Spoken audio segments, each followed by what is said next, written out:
The boxing world is a space full of bad takes, with probably the craziest and also the most delusional outlooks, where some takes happen to be mild, while others are far worse by sharing views on boxing that most would probably disagree with. But weirdly, some might actually see where you're coming from. And just the other day, while scrolling for some fire memes as I usually do on Twitter, I stumbled across a boxing thread full of fans sharing their wildest opinions. And at this point, I should have continued scrolling to preserve my mental health. But I didn't, and I became ever more curious on how crazy these boxing takes could get. And oh boy, your homeboy seriously hit the jackpot with this one.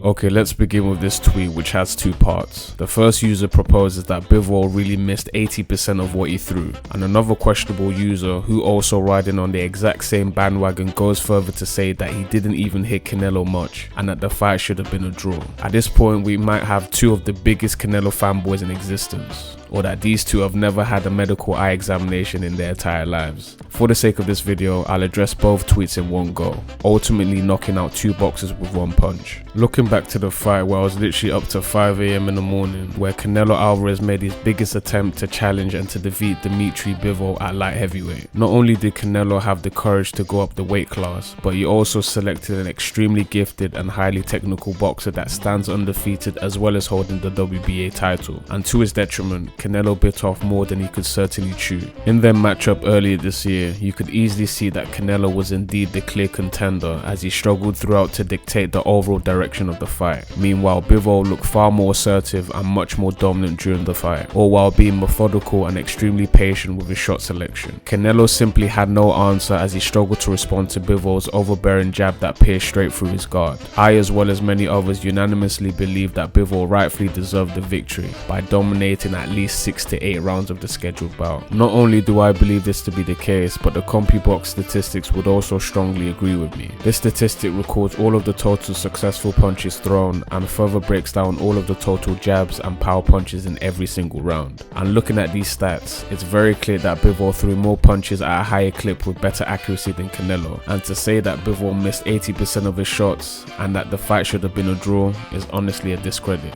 My guy, this is a bad take.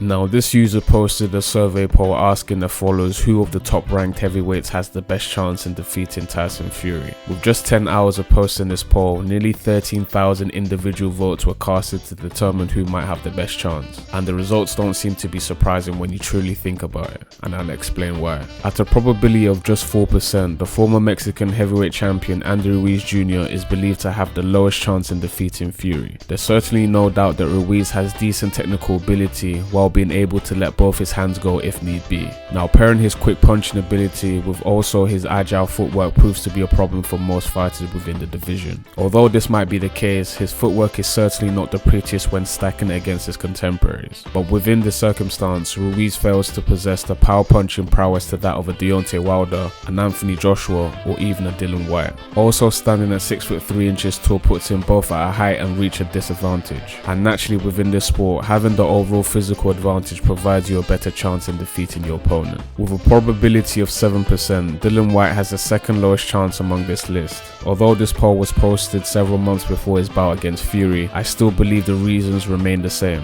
It's quite clear to see that Whyte isn't regarded as a technical fighter, and I don't think he needs to be. His overall footwork and hand speed might be average or even subpar when you compare him to other heavyweights, but he certainly makes up for this with his overwhelming power and strength. They certainly don't call him the body snatcher for no apparent reason, because he's certainly capable in flooring most fighters within the division by achieving 19 total knockouts in all 30 of his career fighting bouts so far. With that being said, Whyte still lacks in overall footwork, and pairing this with at times displaying very low boxing IQ by sometimes letting himself open to brutal counters with little to no anticipation. And we've all seen this to be the case in all 3 of his losses, where the body snatcher ironically had his own body snatched by 3 uppercut counters. With the highest probability durability of nearly 60%, the current unified heavyweight champion Alexander Usyk is believed to have the greatest chance in defeating Fury, and this doesn't really come as a surprise, honestly. There's no question that Usyk is certainly an extremely talented yet also technical fighter, who is also relentless in his approach to defeat and to overpower his opponents. Usyk's overall footwork and coordination proves to be extremely impressive.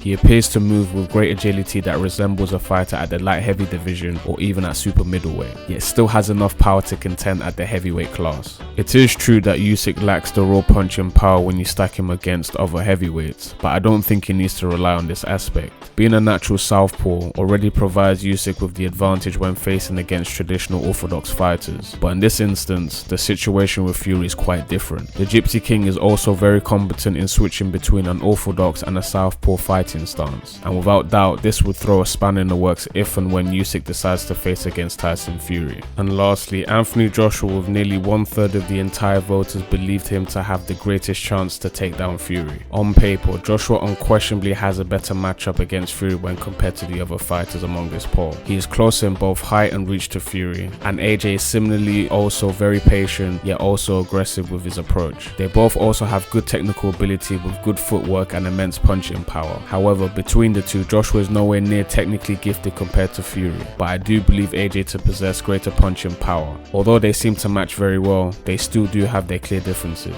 One major difference to consider with Joshua is that when he faces against opponents, he often tends to reciprocate the energy he receives within the ring. So if a fighter appears to be aggressive, Joshua will also then respond with that energy. And on the flip side, if his opponent takes a more technical and methodical approach to fighting, Joshua might also likely mirror and translate that energy through his boxing. And this is very problematic because if and when Joshua finds himself facing against an extremely technical fighter who will look to take the fight the entire distance, Joshua might certainly struggle to keep up and find it difficult to win the fight by clear decision. With all that being said, it is quite unclear how AJ might truly match up against Tyson Fury if and when the time comes. My friend, this one here is a good take.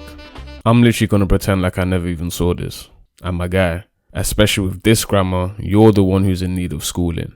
Fortunately, this next one isn't as bad as the previous, and when I initially saw this tweet, I was extremely skeptical, but I went in deeper into the numbers and then finally realized that this hot take isn't as wild as it seems. So this user shared that Jared Anderson would beat up Deontay Wilder right now, and continues to mention that Anderson would school Wilder due to having zero boxing skills. But for those of you watchers who might not know who Anderson is, I'll take some time to quickly show you just now. Jared Anderson, also nicknamed Big Baby, is an American-born heavyweight fighter boxing out of Toledo, Ohio. At just the age of 22, Anderson has managed to show himself to be a promising fighter. He seems able to move very well within the ring, as well as displaying confident technical ability while also possessing great punching power. And to fully flesh out this hot take, I took the liberty to compare his boxing statistics against Deontay Wilder's, and this is what I found. Beginning with the young fighter out of Ohio, currently boasts an overall amateur boxing record of 23 wins and 5 losses, while achieving a winning percentage of 82% across his amateur bouts. But by far his most astonishing feat is his professional record, by flexing a perfect record of 11 wins and 11 knockouts, from which he achieved 5 first-round knockout victories. And by the look of things, Anderson does seem to be a good contender for this hypothetical matchup. And then we finally come around to Wilder's numbers. Fighting out of Alabama, we have the Bronze Bomber, and at first glance these two seem to share similar numbers, but when you have a closer look, you'll begin to pick apart the glaring differences. Although both fighters have the same number of professional wins and knockouts by their 11th fight, the differences become more profound. For instance, Wilder has both the height and reach advantage over Anderson, which tilts the matchup in favour of Deontay, and in regards to both records, Wilder just edges over Anderson with a slightly higher amateur win percentage of 85% compared to 82%, as well as having 8 first-round knockout victories compared to Anderson's 5. I do honestly recognize that these are just statistics, nor do they explicitly indicate which fighter will certainly take the victory, but I do believe that these numbers provide valuable insight and overall perspective on the matter. And so I personally believe that if both fighters were to match up at similar points of their careers, this fight would be an entertaining bout to witness, but I do think that Wilder would still have him. And on the contrary, if they were both to fight now, with all things considered just on raw experience alone, his physicality, and at most times his extremely reckless punching selection, I'm still giving it to the Bronze Bomber. And overall, this here isn't an entirely bad hot take. And unfortunately, that's all I have for you guys today. I've literally maxed out on my bad hot take capacity. And now I'd like to see all the crazy hot takes you guys might have. So leave a comment with a boxing opinion that is so brazy that it might actually just be true. Or might be even downright toilet water. But hey, the crazier the better. Thank you all for tuning into this video. Don't forget to subscribe, and as always, I will see you in the next one.